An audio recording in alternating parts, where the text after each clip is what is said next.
Givaradhari Jaya Gopijana Vallabha Givaradhari Jaya Gopijana Vallabha Givaradhari Yashodanandana Vrajajanarandana Yashodanandana Vrajajanarandana Yashodanandana Vrajajanarandana Yashodanandana Vrajajanarandana Yamunatira Vanachamari Yamunatira Vanachamari Yamunatira Vanachamari Yamunatira Vanachamari Jaya Rama Rama Kunja Vihari Jaya Rama Rama Kunja Vihari Jaya Rama Rama Kunja Vihari Jaya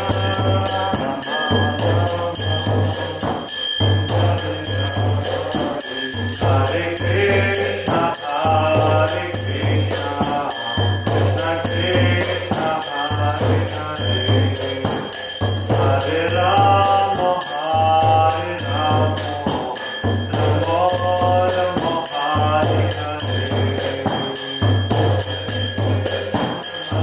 Krishna, Krishna Krishna, Hare Hare, Hare Rama, Hare Rama, Rama Rama, Hare Hare, Hare Krishna, Krishna Krishna, Hare Hare, Hare Rama, Hare Rama, Rama Rama, Hare Hare, Hare Krishna, Hare Krishna, Krishna Krishna, Hare Hare, Hare Rama, Hare Rama, Rama Rama, Hare Hare, Hare Krishna, Hare Krishna, Krishna Krishna, Hare Hare, Hare Rama, Hare Rama, Rama Hare Hare. Jaya Prabhupada, Jaya Prabhupada, Jaya Prabhupada, Jaya Prabhupada, Jaya Prabhupada, Jaya Prabhupada, Jaya Prabhupada, Jaya Prabhupada. Shri Radha Madhava ki, Jai Prabhupada ki, Jai Om Vishnu Pata Mahamsa Parivrajagacharya Sutra Shatra Shri Shrimat A.C. Bhaktivedanta Swami Shri Prabhupada ki, Ananda Kuri Vaishnava Vrinda ki, Grandara Shrimat Bhagavatam ki, Gaura Premanande. Namo Vishnu Praya Krishna Prasthaya Bhutare Shrimad Bhaktivedanta Swami Namane Namaste Saraswati Bhagavani Prachari Nirvishesha Shunyavadi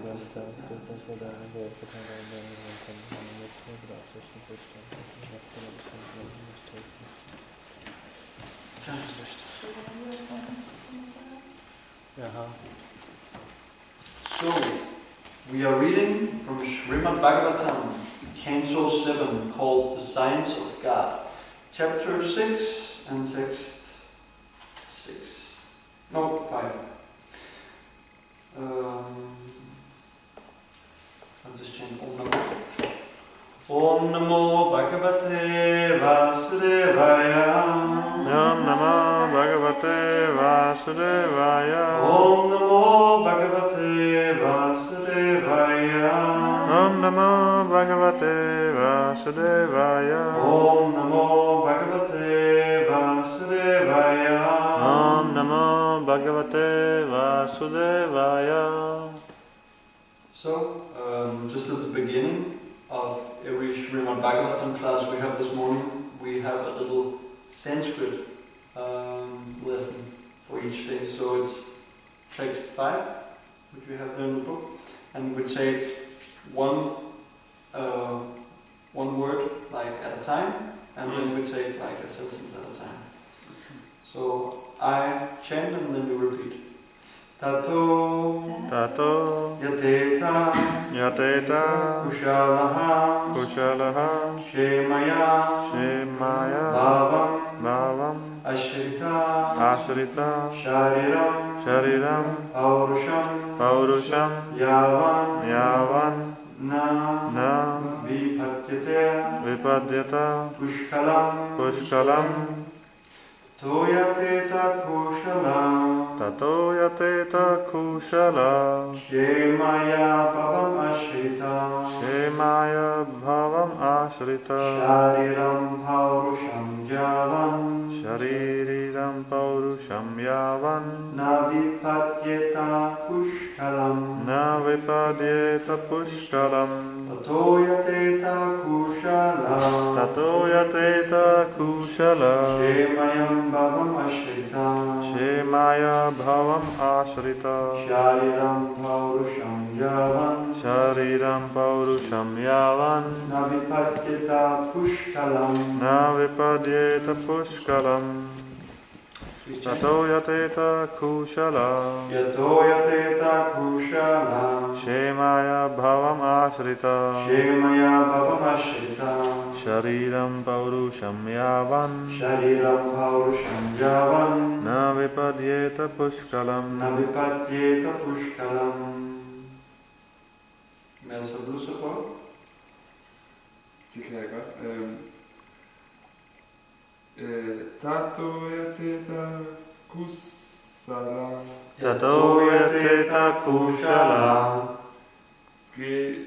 Maya bhava ashrita shemaya bhavam ashrita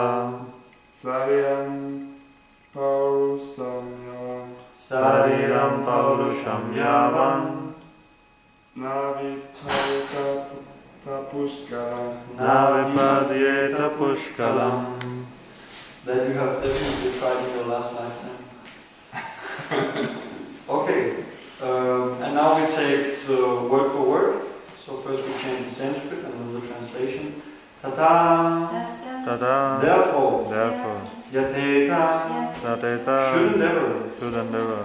Kushalaha. An intelligent man.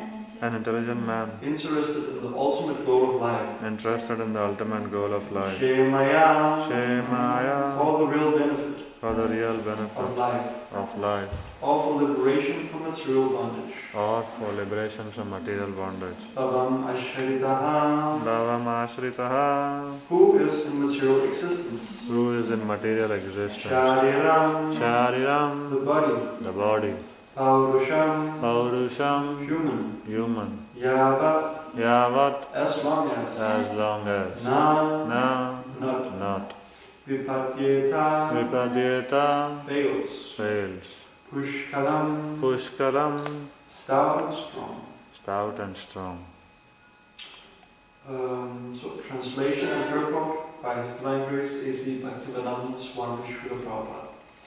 Therefore, while in material existence, bhavam ashrita, a person fully competent to distinguish wrong from right must endeavor to achieve the highest goal of life, as long as the body is stout and strong and is not embarrassed by dwindling. Purport. As stated by Prahlad Maharaj at the beginning of this chapter, Kaumara Acharit Pragya. The word pragya refers to one who is experienced and who can distinguish right from wrong. Such a person should not waste his energy and valuable human lifetime simply working like a cat or dog to develop his economic condition. For one word in this verse, there are two readings, Bhavam Ashrita and Bhayam Ashrita. But accepting the meaning of either of them will bring one to the same conclusion. Bhayam Ashrita indicates that the material way of life is always fearful, because at every step there is danger. Materialistic life is full of anxieties and fear, Bhayam. Similarly, accepting the reading Bhavam Ashrita, the word Bhavam refers to unnecessary trouble and problems. For one of Krishna consciousness, one is put into Bhavam, being perpetually embarrassed by birth, death, old age, and disease. Thus, one is surely full of anxieties. Human society should be divided into a social system of Brahmanas, Kshatriyas, Vaishyas, and Shudras. but everyone can engage in devotional service. If one wants to live without devotional service, his status as a Brahmana, Kshatriya, Vaishya or Shudra certainly has no meaning. It is said, Stanat Parashta Patanchada. Whether one is in a higher or lower division, one certainly falls down for want of Krishna consciousness. A sane man, therefore, is always fearful of falling from his position. This is a regulative principle. One should not fall from his exalted position. The highest goal of life can be achieved as long as one's body is stout and strong. We should therefore live in such a way that we keep ourselves always healthy and strong in mind and intelligence, so that we can distinguish the goal of life from a life full of problems. A thoughtful man must act in this way, learning to distinguish right from wrong, and thus attain the goal of life. Om Jnana Timirandasya Gyananjana Shalakaya Chaksurunmritam Yena Tasmai Shri Gurave Namaha Vanchakalpatarubhyasya Kripa Sindhubhya Evacha Patitanam Bhavaribhyo Vaishnavibhyo Namo Namaha Jaya Sri Krishna Chaitanya Prabhu Nityananda Sri Advaita Gadadhara Sri Vasari Gaura Bhakta Vrinda Hare Krishna, Krishna Krishna, Hare Hare Hare Rama, Rama Rama, Hare Hare. So I'll read the verse one more time. Tatoya teta kushana kshemaya bhavamashvrita shariram paurusham javam navipatyata pushkalam. Therefore, while in material existence, bhavam ashrita, a person fully competent to distinguish wrong from right, must endeavor to achieve the highest goal of life, as long as the body is stout and strong and is not embarrassed by dwindling. Okay. So, just to fill out the context here, we are in the 7th canto of the Srimad Bhagavatam, which is a conversation between King Parikshit and Shukadeva Goswami. Well, King Parikshit, he was a great king. Thousands of years ago, he was ruling the planet Earth.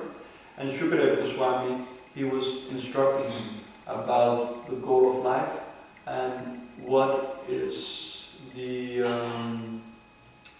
duty of a man who is about to die.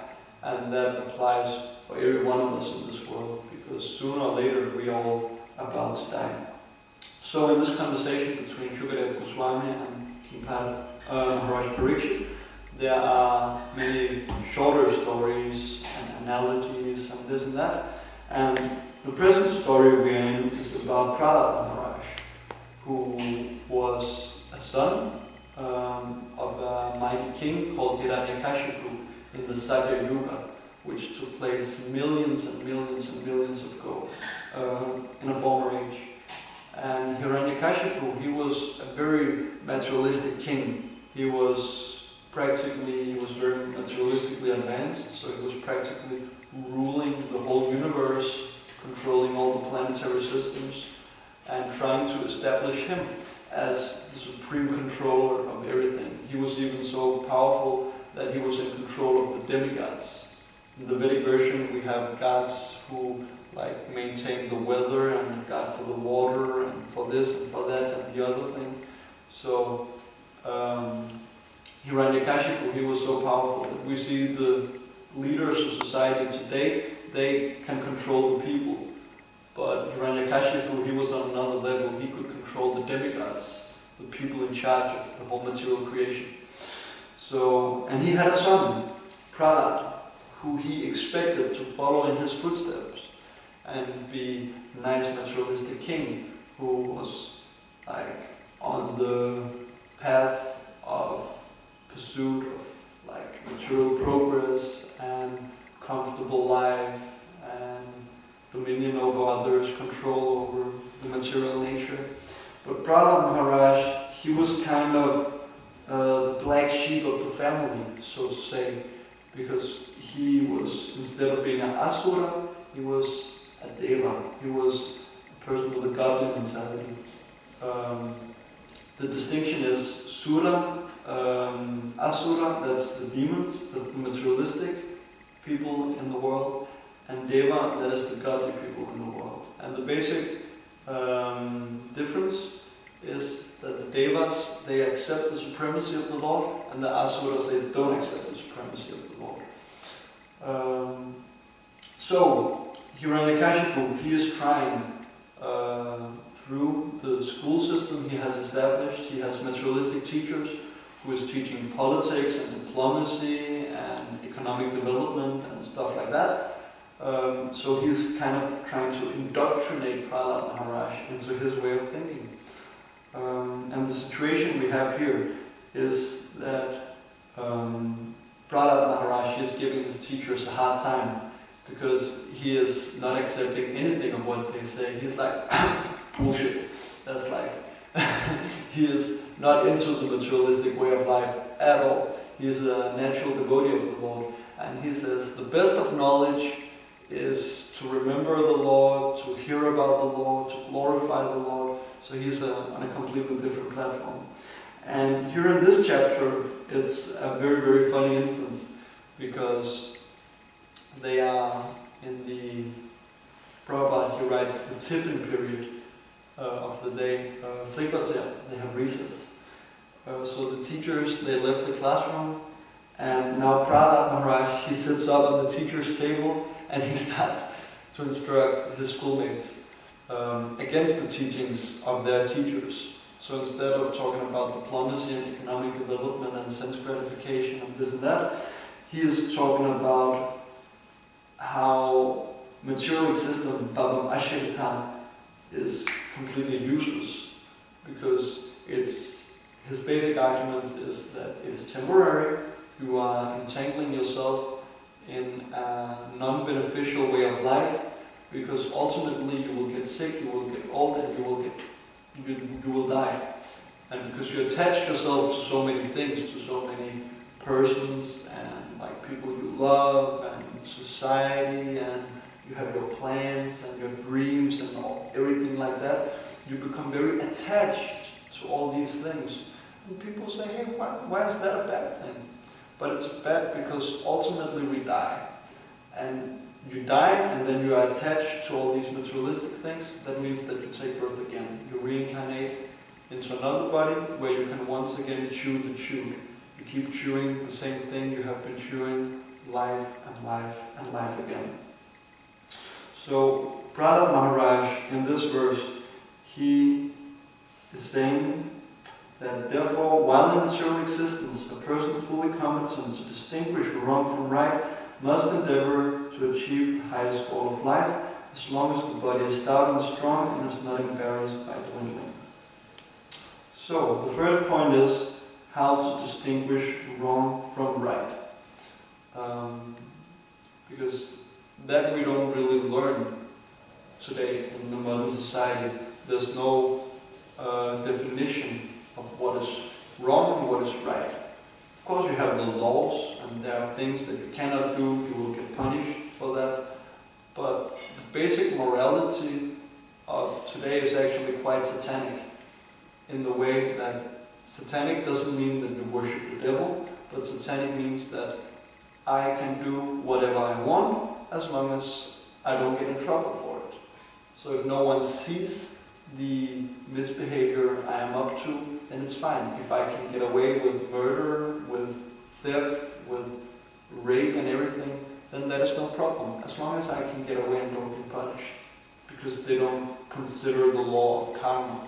And actually there's a witness within your heart, witnessing every activity you do, and holding you accountable to that.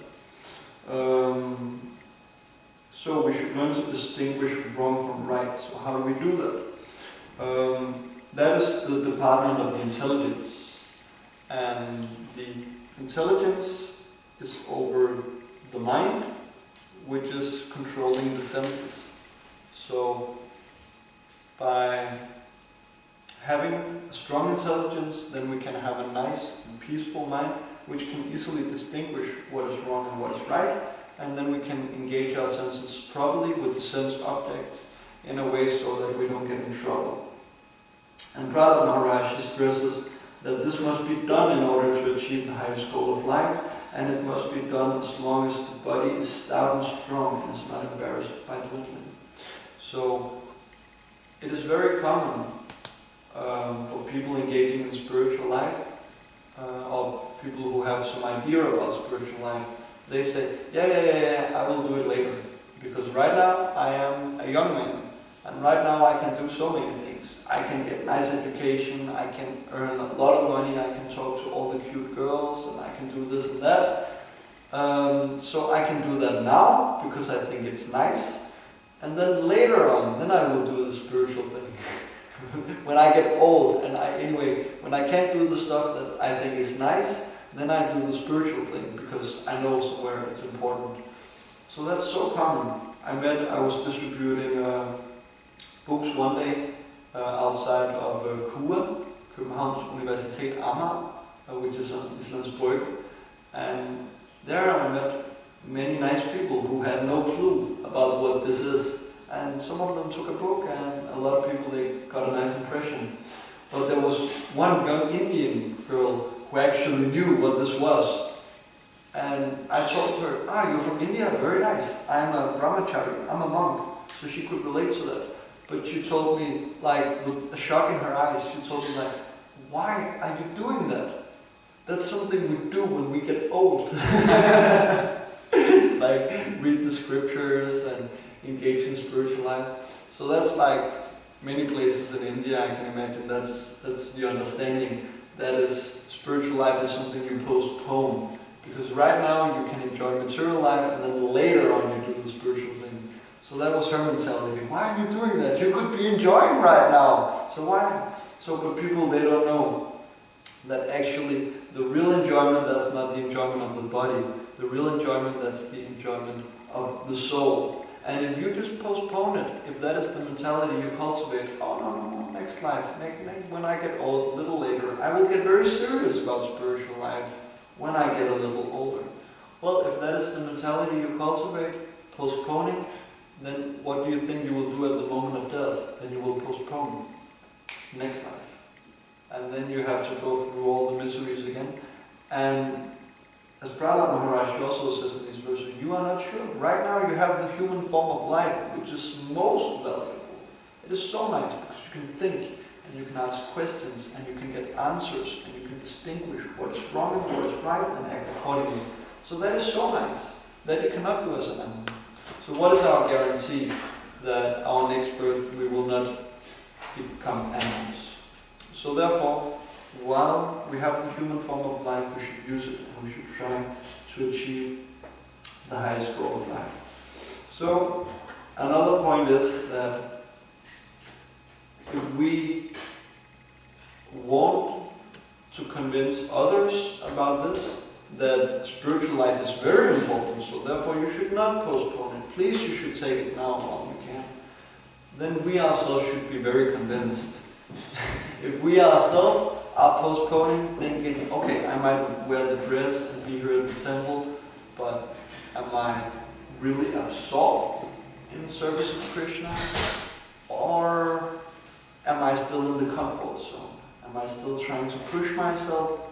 Or am I just finding a platform where, okay, I can be a little laid back here and have a comfortable life? So we should really be convinced of the utmost importance that we engage ourselves in Krishna consciousness moment to moment, because that will cultivate the proper mentality when we are about to leave the body ultimately.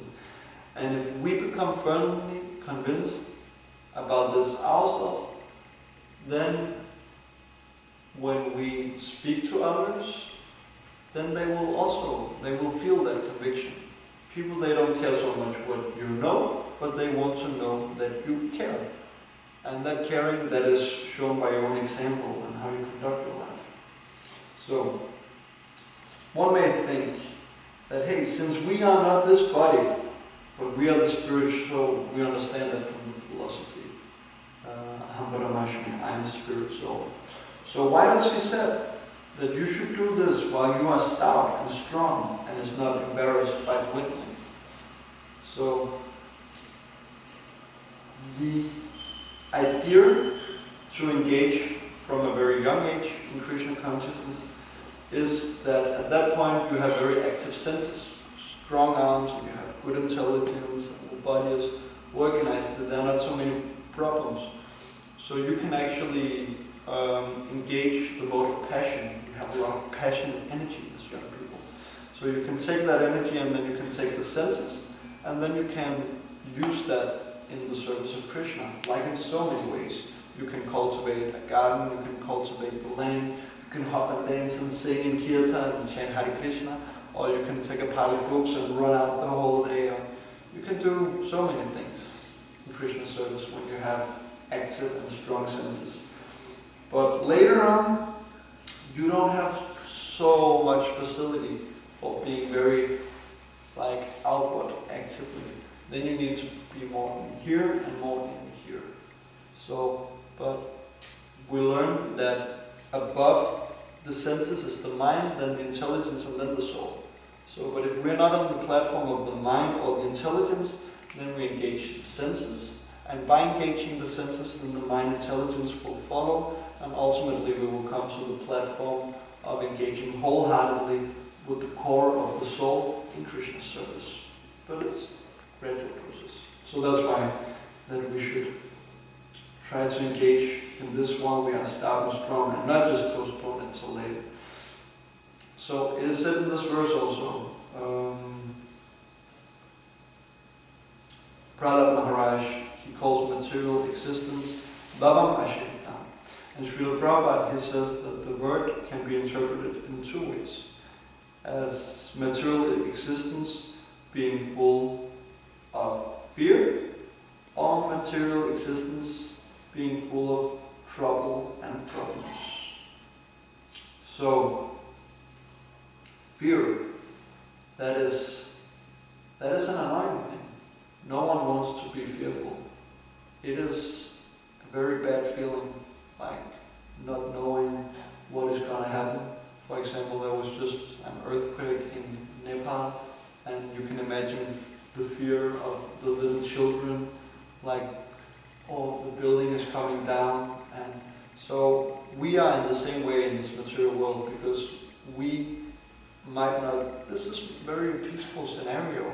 The building is not coming down, but the building is coming down, just a little more long term, because time is the ultimate killer. Time is on our case.